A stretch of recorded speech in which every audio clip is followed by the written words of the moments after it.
नमस्कार विद्यार्थियों, मैं देवेंद्र पारिक स्वागत करता हूं आपका जीके बाई डीके चैनल पर। विद्यार्थियों, आज का जो विषय है वो विषय इस बात को लेकर है कि हम कुछ भी हो जाए रेगुलर नहीं पढ़ पाते। बड़ी समस्या आती है, रेगुलरिटी बनती नहीं है। बहुत से विद्यार्थियों के कमेंट आते हैं, बहुत से विद्यार्थियों के कॉल भी आते हैं।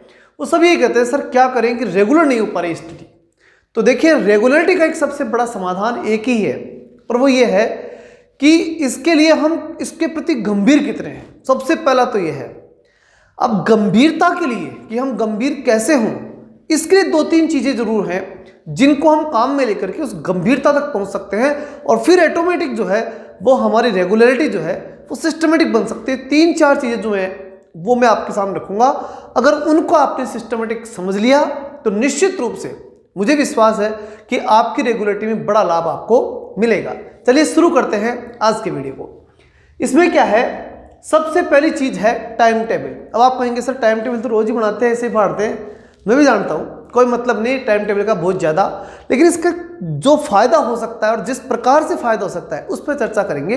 दूसरा है समय की उपलब्धता और तीसरा है दोस्ती। ये तीन फैक्टर ऐसे हैं, अगर इन तीनों फैक्टर को अगर हम ध्यान से और सही सिस्टमेटिक अपने लाइफ में सेट कर लेना तब तो है देखो लाभ, और तब तो हमारी रेगुलरिटी नियमितता पढ़ाई के प्रति बहुत अच्छी बन जाती है। अन्यथा तो समस्या ही समस्या है। अब क्या है वो देखते हैं। देखिए, सबसे पहले टाइम टेबल की बात करते हैं। टाइम टेबल बनाते समय हम क्या करते हैं, अमूमन जो विद्यार्थी करते हैं वो क्या करते हैं, सबसे पहले लेके बैठते हैं और ये देखते हैं कि आज मुझे 10 घंटे का 12 घंटे का टाइम टेबल बनाना है, और फिर उसके बाद में सब्जेक्ट लिखना शुरू करते हैं। इतनी बजे से इतनी बजे तक, इतनी बजे से इतनी बजे तक मैं ये सब्जेक्ट पढ़ूंगा, ये तय कर लिया। ठीक, अब इतना विचार करने के बाद जिस समय ये सब काम हो रहा होता है ना कि इतने बजे तक पढ़ूंगा या पढ़ूंगी, उस समय वो विद्यार्थी ये नहीं सोचते कि भाई ये समय मेरी उपलब्धता भी है या नहीं है, मैं उस समय फ्री हूं या नहीं हूं, या वो समय मेरे पढ़ाई के लिए मन लगने लायक भी है या नहीं। बट पढ़ाई में बड़े मन का बहुत योगदान होता है। अगर मन ही नहीं है पढ़ाई में तो पढ़ोगे कैसे, संभव ही नहीं है। तो इसलिए सबसे बड़ी बात क्या आती है इसमें कि टाइम टेबल बनाते समय आप ये ध्यान रखें कि आपका मन उस समय पढ़ाई के दौरान लगता है या नहीं, पहली बात। और दूसरी बड़ी बात, वो इससे भी ज्यादा इंपॉर्टेंट है। क्या टारगेट लेते हैं 15 घंटे पढ़ना है, 18 घंटे पढ़ना होता है। ऐसा नहीं होती पढ़ाई, गिनती गिनने से पढ़ाई नहीं होती, पढ़ाई को तो करना पड़ता है। ठीक है ना। जो कई लोग जो है घंटे काउंट करने में लगे रहते हैं कि मैं 18 घंटे पढ़ता हूं, मैं 20 घंटे पढ़ता हूं केवल, और लोगों ने ये भी सुन रखा होता है कि बहुत से मोटिवेशन वीडियोस में हम देख लेते हैं कि इसने इतने घंटे पढ़ाई की तो उस कारण से सिलेक्शन हो गया। ऐसा नहीं है। उन लोगों ने अगर वो उतने घंटे पढ़ाई की है तो वो क्वालिटेड एजुकेशन था, उन्होंने उसमें क्वालिटी डाल करके की थी। और कई बार आपने ये भी तो सुना होगा कि कोई व्यक्ति 8 घंटे पढ़ करके, मिनिमम 8 घंटे पढ़ करके भी आईएएस बन जाते हैं। क्यों भाई, वो कैसे बन जाते हैं फिर, वो तो 18 वाले बनने चाहिए थे। लेकिन नहीं, महत्वपूर्ण चीज समय नहीं है, समय की क्वालिटी है। आप जो समय दे रहे हैं उसकी क्वालिटी कितनी है, आप कितना क्वालिटिव टाइम, क्वालिटेड टाइम जो होता है ना, दो टाइम होते हैं देखो, एक तो क्वालिटी टाइम और एक टाइम। टाइम का तो क्या है, कितना निकालते रहो, जिसमें ध्यान ही नहीं हो पढ़ाई में, उससे क्या मतलब है।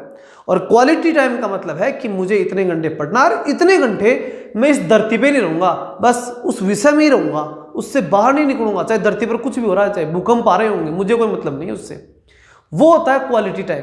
तो टाइम टेबल में सबसे महत्वपूर्ण चीज होती है कि आप क्वालिटी टाइम सेट करें कि आप वास्तव में उतना क्वालिटी का टाइम उसमें दे पा रहे हैं या नहीं दे पा रहे। अगर क्वालिटी टाइम दे पा रहे हैं तो ठीक है, तब तो टाइम टेबल की वैल्यू है। और अगर क्वालिटी टाइम अगर आप नहीं देकर के गिनती गिन रहे हो तब ऐसा टाइम टेबल की कोई वैल्यू नहीं है। तो पहले तो नियमितता के लिए आप क्वालिटी टाइम फिक्स कर लीजिए, चाहे 6 घंटे का कीजिए और चाहे 8 घंटे का, गिनती के चक्कर में मत फंसिए। ठीक है ना। तो तब तो नियमितता बनेगी, अन्यथा नियमितता का कोई मतलब नहीं है, फिर हवा में रहेगी नियमितता। दूसरी बात आती है समय की उपलब्धता। देखिए, ये टाइम टेबल का ही अगला पार्ट है। टाइम टेबल बनाते समय जो सबसे महत्वपूर्ण चीज है ना, वो है समय की उपलब्धता। समय की उपलब्धता, जैसे मेरे पास समय है 12 घंटे का, 12 घंटे का समय मैं एजुकेशन को दे सकता हूं, पढ़ाई को दे सकता हूं, तो फिर उसमें मेरे को यह तय करना पड़ेगा कि मैं किस समय दे सकता हूं। 12 घंटे देना बड़ी बात नहीं है, उसको सही समय पर देना बड़ी बात है। कोई व्यक्ति 12 घंटे तो कैसे भी निकाल लेगा, लेकिन वो सही समय जब हमें कोई डिस्टर्ब न करे। अब आप किताब लेकर बैठते ही उसके बाद में आपके मित्र ने कहा या बाहर घूम के आते हैं, या घर वालों ने कोई काम बता दिया वहां करने लग गए, और फिर आप उसको उस टाइम में काउंट कर लेते हैं, वो नहीं है, उसका कोई मतलब नहीं है। वो समय की उपलब्धता नहीं थी आपके पास। आपको दोस्तों को समय देना है वो दे ही दो, घर वालों को देना है वो दे ही दो, वो फिक्स कर लो। उसके बाद जब बचता था ना कि भाई अब फ्री है, बिल्कुल 100% फ्री है, वही समय आपकी पढ़ाई का है। या तो दोस्त मत पाड़ो, और पाड़ते हो तो उनको इतना समय दे दो कि ठीक हो गया, और उसके बाद में जो है ना वो फिर क्वालिटी टाइम आपको देने ही पड़ेगा। समय जितना उपलब्ध है ना उसी की बात करो, हवा में नहीं इतने घंटे पढ़ दिए वो पढ़ दिया, ऐसा नहीं होता है। पढ़ाई में समय की उपलब्धता का महत्व होता है। समय कितना उपलब्ध है यह आपको ईमानदारी से चेक करना पड़ेगा। ईमानदारी से चेक कीजिए कि मेरे पास कितना समय है, और बस उसको दीजिए, और वो पूरी ईमानदारी से दीजिए। उसमें कोई तीसरा नहीं आना चाहिए, फिर आप और वो विषय वस्तु, बस दूसरी चीज नहीं होनी चाहिए। फिर अब हम अगली बात करते हैं समय की उपलब्धता के बाद जो अंतिम पॉइंट है और बड़ा ही महत्वपूर्ण है, दोस्ती। चूंकि हम सामाजिक प्राणी हैं तो निश्चित रूप से दोस्त भी होंगे, और होने भी चाहिए। अगर नहीं है तो फिर नौकरी लग के भी कोई बहुत बड़ी उपलब्धि नहीं लेने वाले। दोस्त तो होने चाहिए, निश्चित रूप से होने चाहिए। लेकिन हम जब लक्ष्य की तरफ बढ़ रहे हैं तो हमें दोस्त बहुत सिलेक्टेड रखने पड़ते हैं।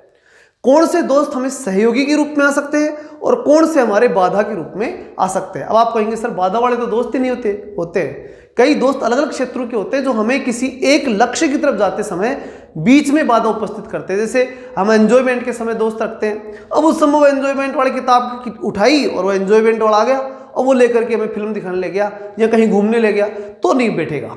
फिर वो दोस्त उस समय आपके काम का नहीं है। तो फिर दोस्त कैसे रखें, किस प्रकार सेलेक्ट करें? तो यहां एक महत्वपूर्ण बात मैं कहूंगा, आप ये तय करें कि आप जिस चीज की तैयारी करें, जैसे सेकंड ग्रेड की तैयारी कर रहे हैं या फर्स्ट ग्रेड की कर रहे हैं या रीड की कर रहे हैं, किसी की भी कर रहे हैं, तो जब जिस ग्रेड की तैयारी कर रहे हैं उसी ग्रेड की, जिस सब्जेक्ट के हैं उसी सब्जेक्ट का विद्यार्थी हो और आपके मन में लगने वाला हो। मन में लगने मतलब है कि आपके विचारों से तालमेल फुल होना चाहिए। ऐसा नहीं है हर किसी को ले लिया, सब्जेक्ट वाला है बस ठीक है चलो, फिर आपके तालमेल नहीं बैठते तो फिर बीच में आप अधूरे हो जाते हो। दोस्ती बड़े काम की चीज है, लेकिन होनी चाहिए कि वो आपको आगे बढ़ा सके। तो इसके लिए क्या सिद्धांत काम करता है? इसके सिद्धांत काम करता है, यहां दोस्ती नियमितता में बहुत बड़ी महत्वपूर्ण भूमिका निभाएगी। ऐसे नहीं है दोस्ती ही नियमितता बनाएगी, इन दो से भी ज्यादा महत्वपूर्ण है वही रेगुलरिटी लाएगी। दोस्त नहीं चाहेंगे तो आप रेगुलर नहीं हो सकते, ये पक्की बात है। तो कैसे रखें दोस्त, और कौन से दोस्त आपको सिलेक्शन के समय या नौकरी की तैयारी करते समय आपको अपने पास आसपास रखने चाहिए? देखिए, सबसे पहली चीज, पहले तो दोस्त कितने होने चाहिए, तो कितने होने चाहिए? देखिए, इसके लिए एक सिद्धांत काम करता है। क्या? 1 में नींद, 2 में पढ़ाई, 3 में बात और 4 में लड़ाई। मतलब ये कि अकेले मत पढ़ना, अकेले नींद आएगी, उबासी आएगी, मन नहीं लगेगा, बहुत सी प्रॉब्लम आती है। मेरा मानना है, मेरा एक्सपीरियंस है, एक बढ़िया क्वालिटी का आप ही के तरह का, बस पढ़ाई के अलावा उसको कोई काम ना हो, बस आप और वो पढ़ाई करें, बस बातें करें ना, इतना थोड़ा सा कोई बातूनी ना हो, थोड़ा सा तो ध्यान रखना पड़ेगा उसमें। तो 2 होने चाहिए, क्योंकि 1 में तो नींद आएगी और 2 में पढ़ाई होगी। 3 में बात, 3 हो गए ना तो बात करेंगे, एक की खत्म होगी दूसरे की शुरू हो जाएगी, दूसरे की खत्म होगी तीसरे की शुरू हो जाएगी। 3 में बात, और 4 हो गए ना तो ग्रुप बढ़ जाएंगे 2 और लड़ना शुरू कर दोगे, और इस प्रकार से 4 में फिर क्या हो जाएगी? लड़ाई। तो सबसे बेस्ट चीज क्या रही कि 2 मित्र होने चाहिए जो पढ़ाई करें और दोनों एक ही लक्ष्य की तरफ जाने वाले होने चाहिए, और दोनों के मन विचार सब मिलने ही चाहिए, और पढ़ाई के अलावा ज्यादा सोचे न, इस प्रकार का होना चाहिए। अब ये तो आपको ढूंढना पड़ेगा। अब दूसरी बात, अब वो दोस्त तो ले लिया, अब वो नियमित कैसे बनाएगा दोस्त? जैसे मान लो आप अभी पढ़ने की इच्छा नहीं हो रही, या आप किसी भी तरह से नहीं पढ़ रहे हो, तो दूसरा के घर चल यार पढ़ते, तो वो लेकर के आपको पढ़ने के लिए रवाना हो जाएगा।